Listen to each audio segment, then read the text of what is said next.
5 kilometre ಒಳಗಡೆ ಮಂಜೂರಿ, bogus ಮಂಜೂರಿ, ಇಂಥ ಪ್ರಕರಣಗಳೇ ಇದಾವೆ. ಅದರ ನಡುವೆಯೂ ಕೂಡ ಅವರು ಸಾವಿರಾರು ಪ್ರಕರಣಗಳನ್ನ ಮೂವ್ ಮಾಡಿದ್ದಾರೆ ಅಂತ ಹೇಳಿದ್ರೆ ಖಂಡಿತವಾಗಿ ಬೇರೆ ಎಲ್ಲಾ ಕಡೆ ಇರುವಂತಹ ಕಾಂಪ್ಲಿಕೇಶನ್ ಹಾಸನದಲ್ಲಿ ಇದೆ. ಅದರ ನಡುವೆಯೂ ಕೂಡ ಅವರು ಮಾಡಿದ್ದಾರೆ ಅನ್ನೋದನ್ನ ದಯವಿಟ್ಟು ಎಲ್ಲರೂ ಅರ್ಥ ಮಾಡ್ಕೊಳ್ತೀರಾ ಅಂತ ನಾನು ಭಾವಿಸಿದ್ದೇನೆ. ಈಗ ಮಾಡಬೇಕಾಗಿರೋದು, ನಾವು ಎಷ್ಟೇ ಥಿಯರಿ ಮಾತಾಡ್ಕೊಂಡು ಕೂತ್ಕೊಂಡ್ರು ಕೂಡ ಮಾತಾಡ್ತಾನೆ ಇರ್ತೀವಿ ಚೇರಲ್ಲಿ ಕೂತ್ಕೊಂಡು. ಯಾವಾಗ ನಮಗೆ ಮುಂದೆ ಹೆಜ್ಜೆ ಇಡ್ಲಿಕ್ಕೆ ಸಾಧ್ಯ ಅಂದ್ರೆ ಮಾತಾಡೋದನ್ನ ಸ್ವಲ್ಪ ಕೈಗೆತ್ಕೊಂಡಾಗ, ಪ್ರಾಕ್ಟಿಕಲಿ ಮಾಡಿದಾಗ, ಗ್ರೌಂಡ್ಗೆ ಹೋದಾಗ, ಫೀಲ್ಡ್ಗೆ ಇಳಿದಾಗ ಮಾತ್ರ ಇದು ನಿಮಗೂ ಕ್ಲಾರಿಫೈ ಆಗುತ್ತೆ. ಏನಾದ್ರೂ ಸಮಸ್ಯೆ ಇದ್ರೆ ನಮಗೂ ಗೊತ್ತಾಗುತ್ತೆ. ಇಲ್ಲ ಅಂದ್ರೆ ನಾವ್ ಹೇಳಿದ್ದನ್ನೇ ನಾವ್ ಹೇಳ್ತಾ ಇರ್ತೀವಿ, ನೀವು ಹೇಳಿದ್ದ ಅನುಮಾನಗಳನ್ನ ನಾವು ಕಲ್ಪನೆಯಿಂದ ಆಧಾರದಲ್ಲಿ ನೀವು ಹೇಳ್ತಾ ಇರ್ತೀರಿ. ಸೊ ಹಾಗಾಗಿ ಈಗ ಆಗ್ಬೇಕಾಗಿರೋದು, ಬಹಳ ನಾವು ಇದನ್ನ ಯಾವಾಗೋ ಆರಂಭ ಮಾಡಬೇಕಾಗಿತ್ತು. ನಮ್ಮ ಇದರ ಚರ್ಚೆ ಆರಂಭ ಮಾಡಿ 6-8 ತಿಂಗಳಾಗಿದೆ.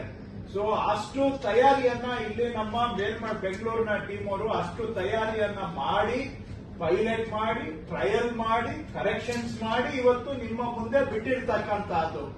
ಇದಕ್ಕೆ ಹಿಂದೆ ಇದ್ದಂತಹ ಕಮಿಷನರ್ಸ್ ಕೂಡ ಸಾಕಷ್ಟು ಅವರು ಇದರ ಬಗ್ಗೆ ಬಹಳ ಅಧ್ಯಯನ ಮಾಡಿದ್ದಾರೆ. ದೇಶದಲ್ಲೇ ಒಂದು ರೀತಿ ಬಹಳ ಆಲೋಚನೆ ಮಾಡಿ ಎಲ್ಲ ಮಾಡಿದ್ದಾರೆ. ನಮ್ಮಲ್ಲಿ ಅಂತಂತ ಒಳ್ಳೆ ಅಧಿಕಾರಿಗಳು ಕೂಡ ಸಾಕಷ್ಟು ಜನ ಕೆಲಸ ಮಾಡಿದ್ದಾರೆ. ಇವತ್ತು ಇರುವಂತಹ ಟೀಮು ಕೂಡ ನಿಮ್ ಜೊತೆಗೆ ನಿಂತಿದೆ. ಅವರು ಪ್ರಾಕ್ಟಿಕಲ್ ಇದ್ದಾರೆ. ಅವ್ರಿಗೂ ಕೂಡ ಗ್ರೌಂಡ್ ಲೆವೆಲ್ದು ಎಲ್ಲಾ ಸಮಸ್ಯೆಗಳು ಗೊತ್ತಿದೆ.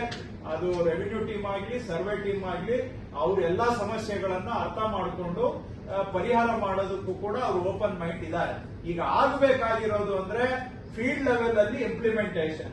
ಫೀಲ್ಡ್ ಲೆವೆಲ್ ಇಂಪ್ಲಿಮೆಂಟೇಷನ್ ಅಂದ್ರೆ ತಹಶೀಲ್ದಾರರು, LND ಶಿರಸ್ತೇದಾರರು, ವಿಲೇಜ್ ಅಕೌಂಟೆಂಟ್, ಇವರು ಮೂವರು ಕೂಡ ಈಗ ಬಹಳ ಕೀ. ಇನ್ನೊಮ್ಮೆ ರಿಪೀಟ್ ಮಾಡ್ತೇನೆ, ತಹಶೀಲ್ದಾರರು, LND ಶಿರಸ್ತೇದಾರರು ಮತ್ತೆ ವಿಲೇಜ್ ಅಕೌಂಟೆಂಟ್ಸ್. ಈಗ LND ಶಿರಸ್ತೇದಾರರು ಆ ತಾಲೂಕಿನಲ್ಲಿ ಎಷ್ಟು ಸರ್ಕಾರಿ ಜಮೀನುಗಳಲ್ಲಿ ಎಷ್ಟು ಜನಕ್ಕೆ ಮಂಜೂರಾಗಿದೆ ಅನ್ನುವಂತ ಪಟ್ಟಿಯನ್ನ LND ಶಿರಸ್ತೇದಾರರು ಶುರು ಮಾಡಬೇಕು, ತಯಾರಿ ಮಾಡಬೇಕು. ಅದರ ಆಧಾರದ ಮೇಲೆ ವಿಲೇಜ್ ಅಕೌಂಟೆಂಟ್ಗಳು ಫೈಲ್ಸ್ ಅನ್ನ ಕ್ರಿಯೇಟ್ ಮಾಡುವಂತದಕ್ಕೆ ಚಾಲನೆ ಕೊಡಬೇಕು. ಸೊ ನಾನು ತಮಗೆ ಇವತ್ತು ಸೂಚನೆ ಕೊಡ್ತಕ್ಕಂಥದ್ದು, ಈ ಕೆಲಸ ಎಲ್ಲಾ ತಾಲೂಕಿನಲ್ಲೂ ಕೂಡ ಸೆಪ್ಟೆಂಬರ್ 2ನೇ ತಾರೀಕಿಂದ ಆರಂಭ ಆಗಬೇಕು. ಸೆಪ್ಟೆಂಬರ್ 2ನೇ ತಾರೀಕಿಂದ ಆರಂಭ ಆಗಬೇಕು.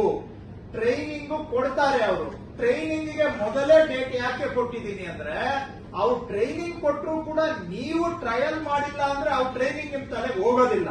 ಸೊ ನೀವು ಒಂದ್ 3-4 ದಿನ ಟ್ರಯಲ್ ಮಾಡಿದ್ರೆ ಆಮೇಲೆ ಟ್ರೈನಿಂಗ್ ಪ್ರಯೋಜನ ಆಗುತ್ತೆ ನಿಮ್ಗೆ. ಅವರು ಬರೀ ಇಲ್ಲ ಟ್ರೈನಿಂಗ್ ಕೊಟ್ರೆ ಮತ್ತೆ ಕ್ಲಾಸ್ ರೂಮ್ ಎಕ್ಸರ್ಸೈಸ್ ಆಗುತ್ತೆ, ಮತ್ತೆ ಬರೀ ಥಿಯರಿ ಪಾಠ ಮಾಡ್ದಂಗ ಆಗುತ್ತೆ, ನಿಮಗೆ ಫೀಲ್ಡ್ ಅಲ್ಲಿ ಅದು ಅನುಕೂಲ ಆಗೋದಿಲ್ಲ. ಸೊ ಫೀಲ್ಡ್ ಅಲ್ಲಿ ನೀವು ಒಂದ್ 3-4 ದಿನ ಕೆಲಸ ಮಾಡಿದ್ರೆ ಅಷ್ಟೊತ್ತಿಗೆ ಅವರು ನಿಮ್ಗೆ ಆನ್ಲೈನ್ ಅಲ್ಲಿ ಟ್ರೈನಿಂಗ್ ಕೊಡ್ತಾರೆ, ಕ್ಲಾರಿಫಿಕೇಶನ್ ಕೊಡ್ತಾರೆ. ಹಾಸನ DDLR ಅವರು ಹೇಳ್ದಂಗೆ ನೀವು 2008 ಸರ್ಕ್ಯುಲರ್ ಅನ್ನ ಓದ್ಬಿಟ್ರೆ ಅದರಲ್ಲೇ 90% ಪ್ರಶ್ನೆಗಳಿಗೆ ಉತ್ತರ ಸಿಗುತ್ತೆ.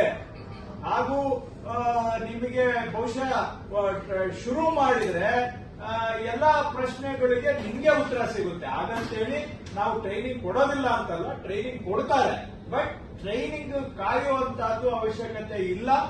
ಅದನ್ನ ಬೇಕಾದ್ರೆ ಅವರು ಡಿಸ್ಟ್ರಿಕ್ಟ್ ಅಲ್ಲಿ ಭೂಮಿ ಕನ್ಸಲ್ಟೆಂಟ್ಸ್ ಇದ್ದಾರೆ, ಅವ್ರಿಗೂ ಟ್ರೈನಿಂಗ್ ಕೊಡ್ತಾರೆ. ಅವ್ರ ಮುಖಾಂತರ ನಿಮ್ಗೆ ಟ್ರೈನಿಂಗ್ ಕೊಡ್ತಾರೆ. ನಿಮ್ಮ ಜಿಲ್ಲೆಗಳಲ್ಲಿ ಒಂದೊಂದು ಕಡೆ ಇದನ್ನ ಯಾವುದು ಒಂದೊಂದು ತಾಲೂಕಲ್ಲಿ ಈಗ ಪೈಲಟ್ ಮಾಡುವಂತ ಪ್ರಶ್ನೆ ಉಳಿದಿಲ್ಲ. ಈಗಾಗಲೇ ಹಾಸನದ ಎಲ್ಲಾ ತಾಲೂಕಲ್ಲೂ ಪೈಲಟ್ ಆಗಿರೋದ್ರಿಂದ ಈಗ ಎಲ್ಲಾ ತಾಲೂಕಲ್ಲೂ ಕೂಡ ಅಟ್ ಎ ಟೈಮ್ ಶುರು ಆಗಬೇಕು. ಪ್ರತಿಯೊಬ್ಬ ತಹಶೀಲ್ದಾರರು ಕೂಡ ಇದನ್ನ ಆರಂಭ ಮಾಡಬೇಕು. ಸೆಪ್ಟೆಂಬರ್ 2ನೇ ತಾರೀಕಿಂದ ಆರಂಭ ಮಾಡಬೇಕು. ಕ್ಲಿಯರ್ ಇದೆ ಅಂತ ಭಾವಿಸ್ತೇನೆ. ಇನ್ನ ಹೇಳಿದ್ದೇನೆ ನಾನು ಮತ್ತೆ ರಿಪೀಟ್ ಮಾಡಿ ಅದನ್ನೇ ಹೇಳಲಿಕ್ಕೆ ಹೋಗೋದಿಲ್ಲ. ಇದ್ರ ಬಗ್ಗೆ ನಿಮ್ಗೆ ಏನಾದ್ರು ಡೌಟ್ ಇದೆಯಾ? ಸೆಪ್ಟೆಂಬರ್ 2ರಿಂದ ಆರಂಭ ಮಾಡಬೇಕು, ಇದ್ರ ಬಗ್ಗೆ ಏನಾದ್ರು ಪ್ರಶ್ನೆ ಇದೆಯಾ?